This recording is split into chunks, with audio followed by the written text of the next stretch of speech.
Yeah, I'm Doug McNay, president of the Silicon Valley Taxpayers Association, and this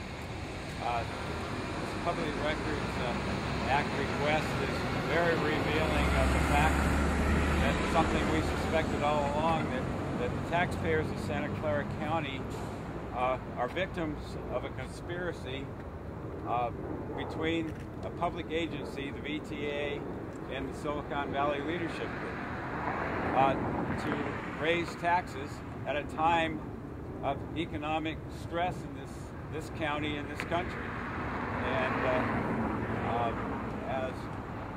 as the president of the Taxpayers Association, I'm a little bit biased on this, and that currently there's no good time for raising taxes, but this is especially a bad time to be raising taxes on anything by anybody until this financial crisis, and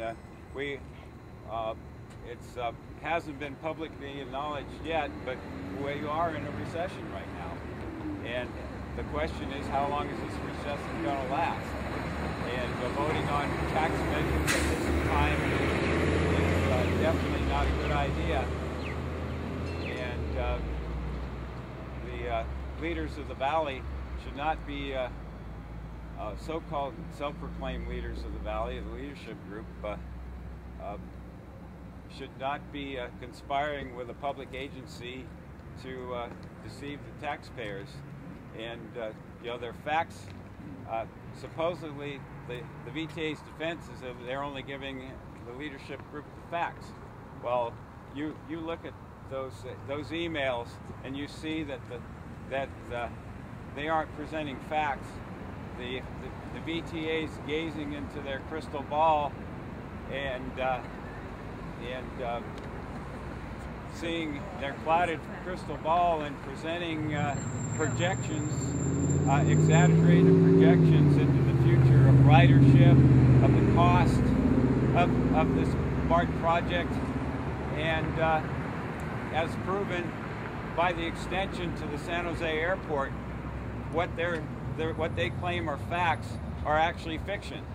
It's going to cost way more than what they say now to bring BART to San Jose. The benefits that they're saying that this measure is going to produce are exaggerated. It's not going to have any effect on the price of gasoline. It's not going to have a real effect on reducing greenhouse gases. These are all fantasies. Their vision of the future is flawed.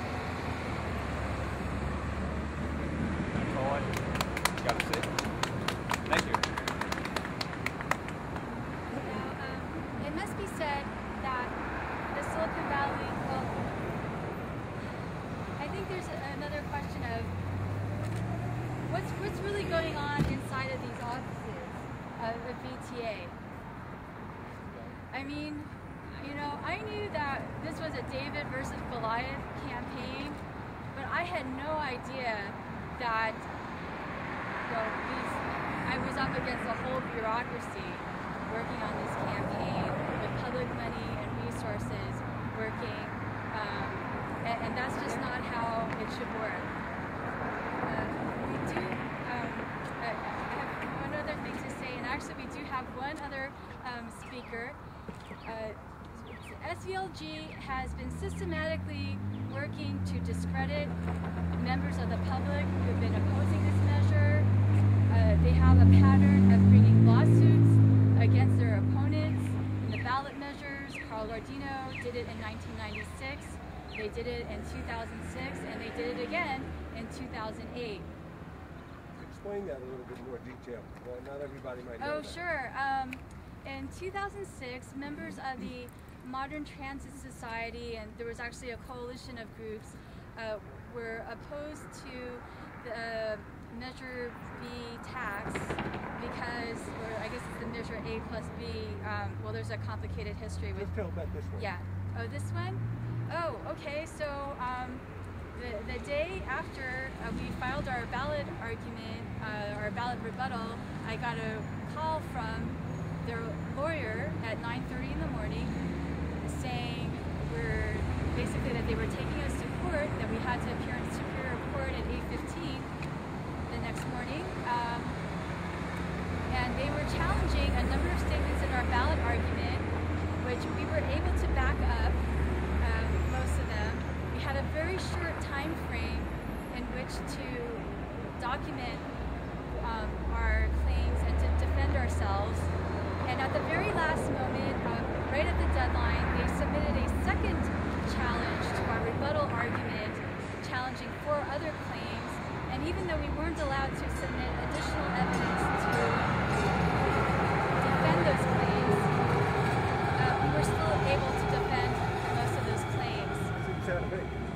That's right, 6 out of 8 claims we were able to defend, including the statement that VTA runs the worst light rail system in the country. Yeah. Margaret, tell the people about Mike Burns. How about you tell them? Of documentation. No, you tell. Come on. I just think it's important for the people here to understand that in defense of this lawsuit, although he was not subpoenaed, he was not a party to the lawsuit at all, Mike Burns and his staff supplied hundreds of pages of documentation to the court in defense of Silicon Valley Leadership Group's lawsuits. And by the way, the leadership group hid behind one of its employees. They don't have enough decency and common courtesy to step out in front of this themselves, because they know it would look horrible to them in the eyes of the public.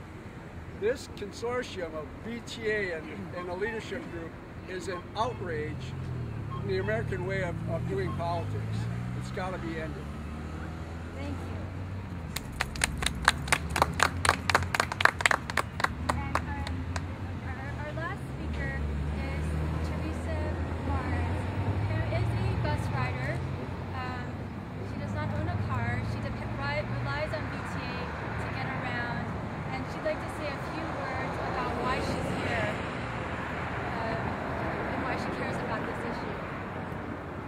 How can we make a proper decision if we don't have all their information that they're supposed to be giving us? And that's a good question, really.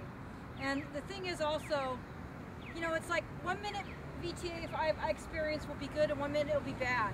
And what I mean by that area, last year they were having the 65 route once every half hour. Now they're having it once every hour, and even a smaller bus, and even more crowded than ever. 23 route is more crowded than ever, and we need the accordion buses on that route because it's so crowded that even the disabled people can't sit down. And it's even that way sometimes on the 65 route too.